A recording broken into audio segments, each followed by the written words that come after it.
Hello everyone, welcome to career information.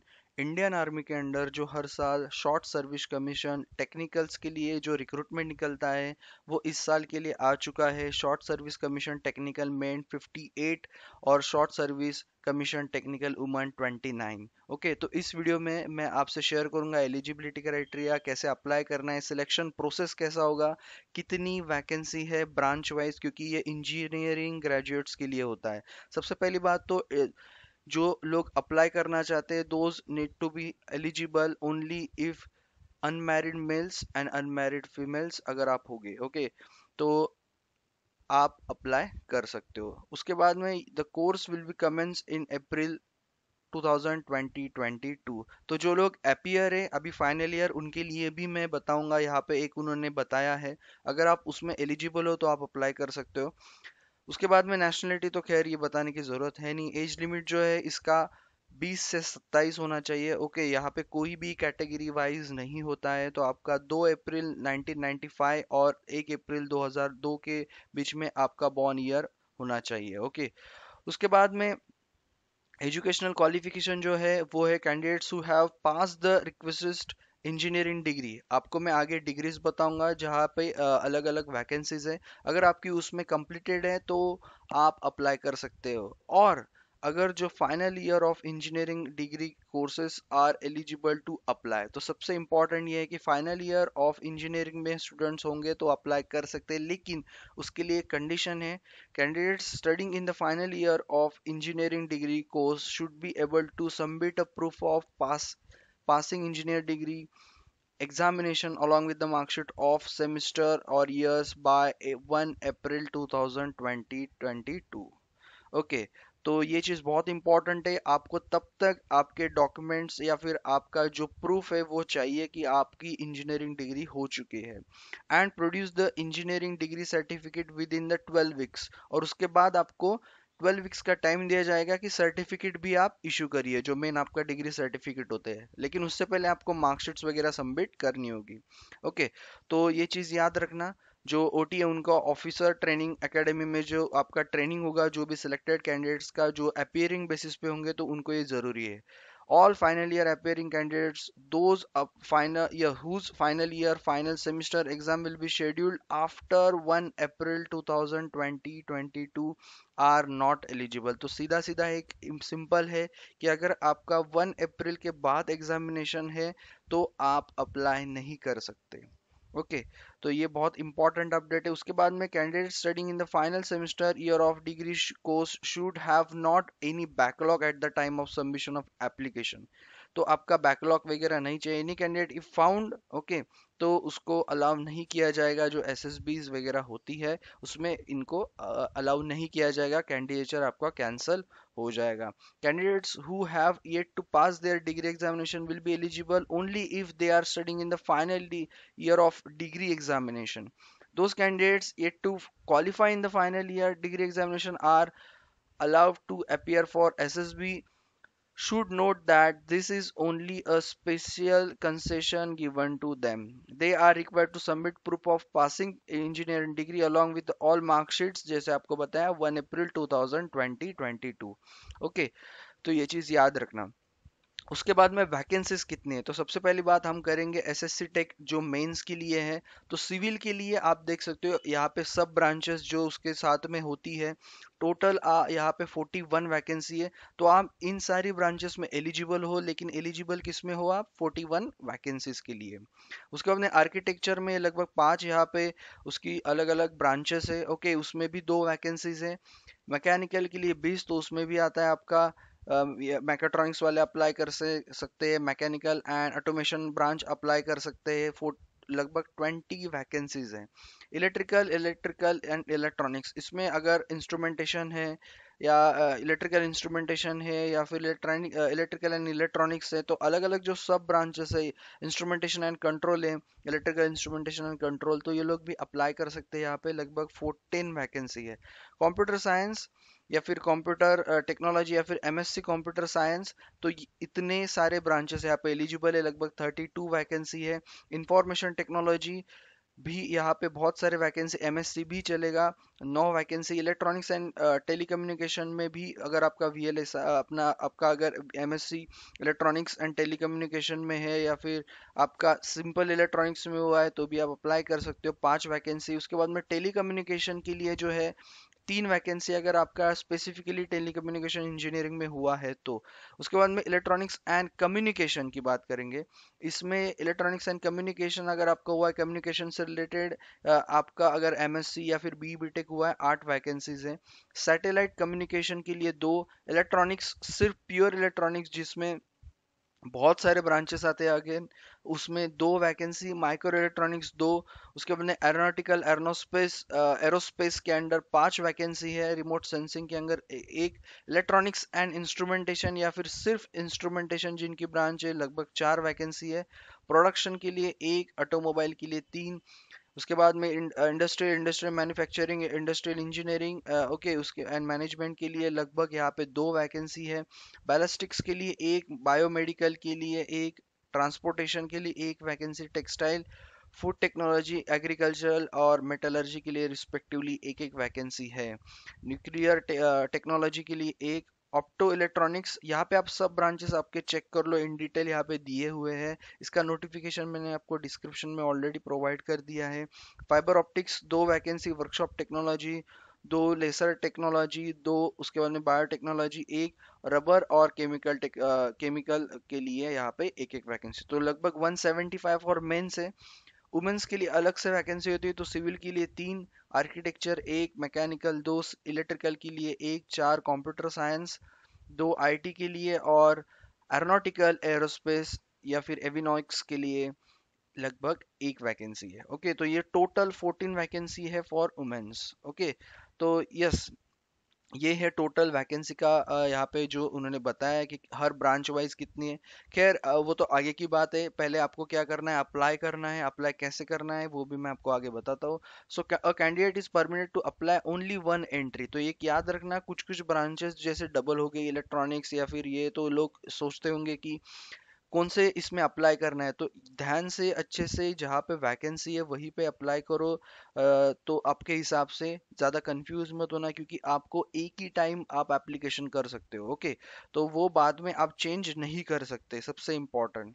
Okay, सो ये चीज़ याद रखना। ओके, उसके बाद में the following documents are to be attach with the application form. ये तो खैर ये सारी इसके लिए है कि जो widows of defence personnel who died in the harness, उनके लिए ये सारे डॉक्यूमेंट्स हैं। अगर कोई ऐसे है तो यहाँ पे सारे डॉक्यूमेंट्स यहाँ पे उन्होंने बताए हैं, तो ये डॉक्यूमेंट्स की लिस्ट आप रेडी रखना। ओके, उसके बाद में टाइप ऑफ कमीशन जो होता है, grant of commission, selected candidates will be granted short service commission on probation of the rank of lieutenant from the date of commencement of the course or date of reporting officer at the OTA Chennai में जो होता है। Okay, तो lieutenant, इसका जो rank है वो lieutenant होता है जब आपका फाइनल सिलेक्शन हो जाएगा। Confirmation of short service commission on successful completion of the pre commission training at OTA officer will be confirm short service commission technical in the rank of lieutenant, जैसे मैंने आपको बताया। उसके बाद में नेक्स्ट जो चीज़ है वो ट्रेनिंग। जब आप सिलेक्ट हो जाओगे फाइनल, मतलब जब आप एसएसबी भी आपका क्लियर हो जाएगा, तो 49 वीक्स का ये ट्रेनिंग होता है पूरा। उसके बाद में आपको you will be at the rank position of, मतलब आपका जो रैंक होगा वो लेफ्टिनेंट होगा। उसके बाद में आपके जो मेन आपका जो ऑफिसर का जो जॉब है वो आपका शुरू होगा वहां से। Okay, as at at short service commission. Okay, आपके ब्रांच के हिसाब से ये सिलेक्शन होगा, क्योंकि ब्रांच के हिसाब से ये वैकेंसीज है। ओके, उस टाइम पे भी आपको सारी मतलब स्टाइपेंड या फिर जो पेमेंट है वो मिलता रहेगा। ओके, उसके बाद में उन्होंने प्रमोशन क्राइटेरिया बताए हैं, लेफ्टिनेंट, कैप्टन, मेजर, तो खैर ये सारी चीज़ें तो आगे आपको पता चल जाएगी। ओके, उसके बाद में नेक्स्ट, जैसे मैंने आपको बताया कि फिक्स स्टाइपेंड मिलेगा आपको उस टाइम पे। ओके, बाद में आपके सारे अलाउंसेस भी शुरू हो जाएंगे, तो इन डिटेल यहाँ पे उन्होंने अलाउंसेस के बारे में भी बताया है। ओके, तो अभी हम चलते हाउ टू अप्लाई। खैर वो सारी बात की चीज़ें हैं जब आपको फाइनली हो जाएगा। हाउ टू अप्लाई, कैसे अप्लाई करना है, तो सिंपली आपको ऑफिसर एंट्री एप्लीकेशन लॉगिन पे जाना है। कहाँ से जाना है, आपको मैंने लिंक प्रोवाइड कर दी है डिस्क्रिप्शन में। ओके, ये है वो लिंक। यहाँ पे आपको, अगर आप पहली बार हो तो रजिस्ट्रेशन करो, अगर आपका ऑलरेडी लॉगिन है तो आप लॉगिन कर सकते हो और फिर अप्लाई करो।